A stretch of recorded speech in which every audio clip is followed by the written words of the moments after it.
guys, it's me again, Kyla, and welcome back to my channel. In today's video, gagawa naman tayo ng panibagong ukulele tutorial at ang kantang gagawa natin ng tutorial ay Nakikinig Ka Ba Sa Akin by Ben&Ben. So before we start, gusto ko lang i-shoutout yung kaibigan ko sa Jessie Radique. Hey sis, miss you. And also, if you haven't yet subscribed to my channel, please do subscribe to my channel for more ukulele tutorials. So without further ado, magsimula na tayo. So let's start with the intro. Sa intro, may 4 lang po tayong chords na gagamitin at ang mga chords na yon ay C, G, A minor, G ulit, at F. At ang strumming pattern po natin for the intro ay mag-half strum lang po na tayo sa intro per chord. Bali magiging ganito po siya. Sa C natin ay down, down, and then pagdating ng G, up, up, up, down. And then sunod, A minor, down, down, and then G, up, up, up, down. And then pagdating po natin sa F, ang strumming pattern po natin sa F ay down, up, down, up, down. Ulit po, down, up, down, up, down. Bali, magiging ganito po yung intro natin.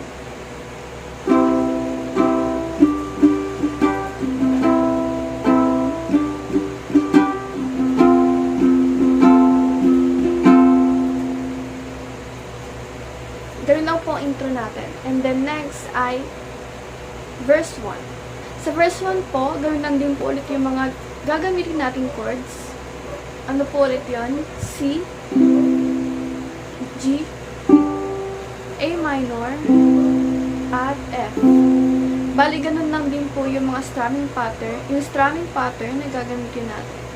Half strum, and then pagdating ng F ay down, up, down, up, down. Bali, magiging ganito yung verse 1 natin. Sasalubungin kita sa dulo ng lunggaling. Uunawain kita para di tayo mag-ibig. And then, yung kadugtong po nun ay pre-chorus. So, sa pre-chorus natin, ang mga gagamitin natin chords ay D minor, C, D minor po ulit, and then F, and then G, and then D minor po ulit, at C, and then D minor, at G. So, sa pre-chorus natin, yung una doon na line, epidemyang di matapos-tapos supuin. Bali, yung D minor natin doon, ang strumming pattern natin sa D minor ay down, down, up, up, up, down. Ulit po, sa D minor, ang strumming pattern po natin ay down, down, up, up, up, down. And then, pagdating po ng C, magiging down, up, down, up, down. So, bali magiging ganito yung first line natin. Epidemyang hindi matapos-tapos and then, sa second line, sa D minor po natin ulit ay down, down, up, up, down. And then, pagdating ng F, half strum sa F, down, down. And then, pagdating ng G, half strum, up, up, down.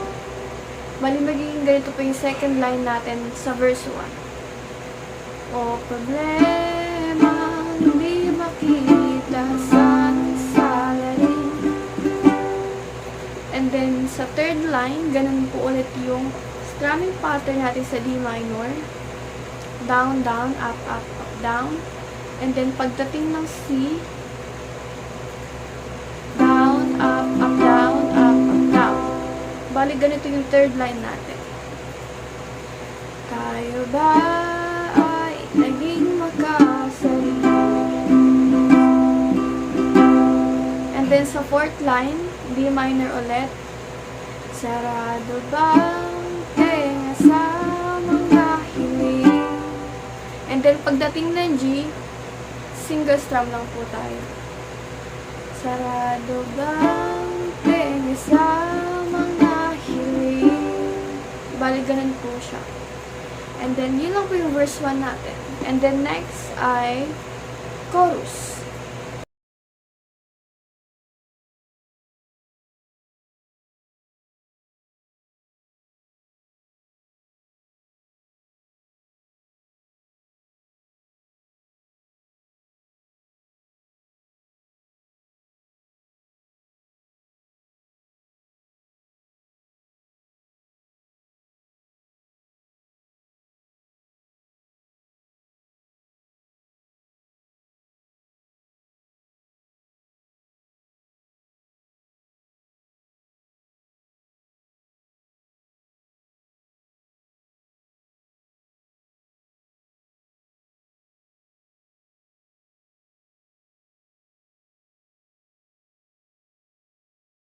Nakikinig ka ba sa akin?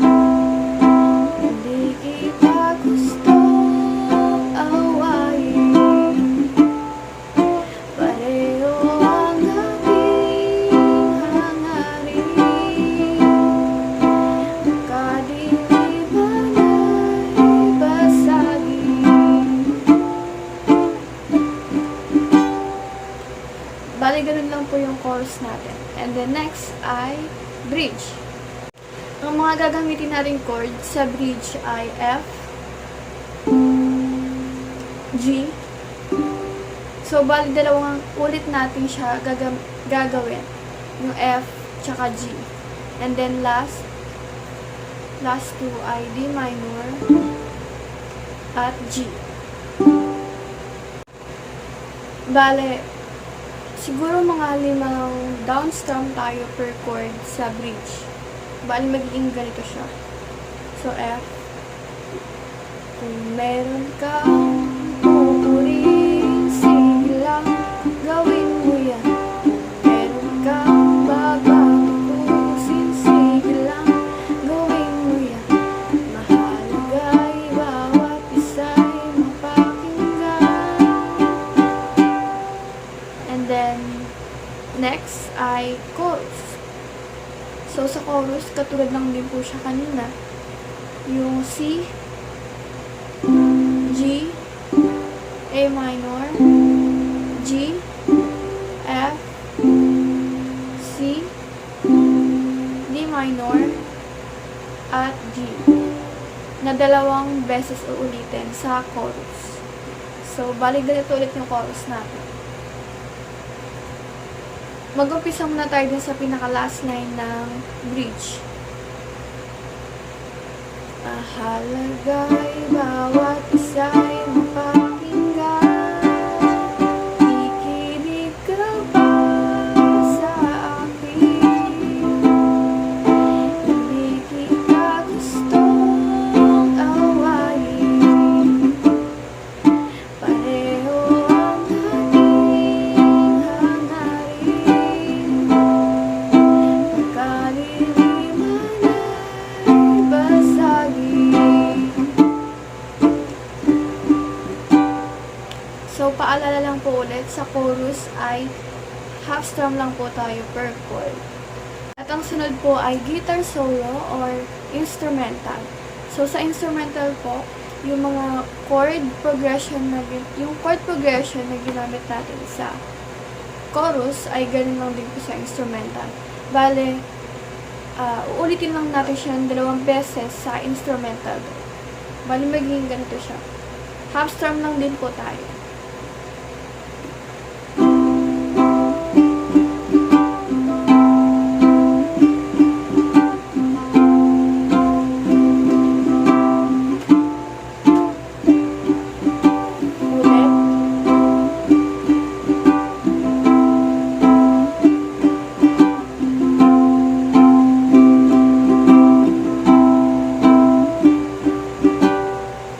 And then, next po nun ay bridge.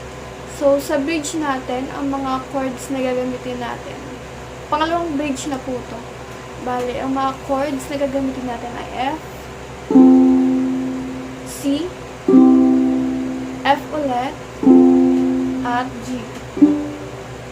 Ang strumming pattern po natin sa bridge ay down, down, up, up, down. Ulit po. Down, down, up, up, up, down. Bali, ganito po yung bridge natin.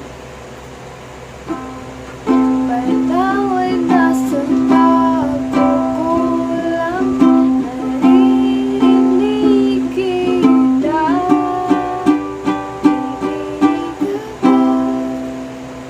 So, bali sa G natin, mag-downstrum tayo ng 7. Kaya 1, 2, 3, 4, 5, 6, 7. Hanggang sa nakikinig ka ba? Bali, ganito siya. Nakikinig ka ba? And then, pag ba na, doon na yung chorus natin, C. So, simula ng chorus natin ay C, G, A minor, G, F, C ulit, D minor, at G ulit. Yun po yung mga chords na ginamit natin kanina sa chorus. Bali, yung third chorus natin ay single strum lang tayo. Bali, ganito na yung chorus natin. Nakikinig ka ba sa akin? Hindi kita gusto awayin. And then, yung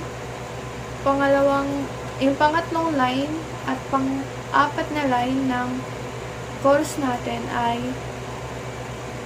tigtatatlong down strum na sila. Bali, magiging ganito siya. Pareho ang kating hangarin, kadiliman ay basagin. And then, pagdating ng G, magda-down tayo ng 4. 1, 2, 3, 4. And then, nakikinig ka. Bali, mag half strum na ulit tayo. Nakikinig ka ba sa akin? Bukas ay aking yakapin. Pareho ang ating hangarin. Ang kadiliman ay basagin. And then, next na chorus natin ay outro na po tayo. So, sa outro natin, ang gagamitin natin chords ay 4 lang. Bale, ang mga chords na yun ay C, G, A minor, at G ulit. Bale, half strum lang po tayo per chord sa outro. And, 4 na beses po natin siyang uulitin sa outro. Bali, magiging ganito po yung outro natin. Nakikinig ka ba? Nakikinig ka ba? Nakikinig ka ba? Nakikinig ka ba?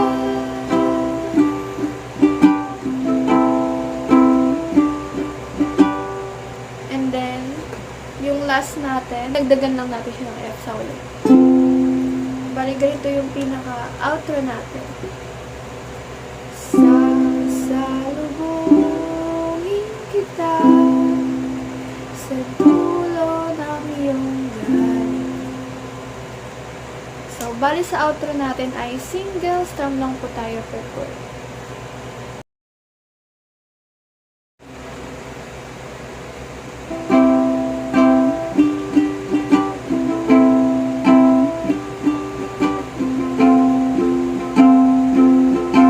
Sasalubungin kita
And that's it. I hope you learned natin this video. Sana nag-enjoy ka sa tutorial natin ngayon. At kung gusto mo mag-suggest ng kanta na pwede natin gawa ng ukulele tutorial, just comment it down below. And don't forget to click the notification bell below para lagi na updated sa aking mga bagong videos. See you in my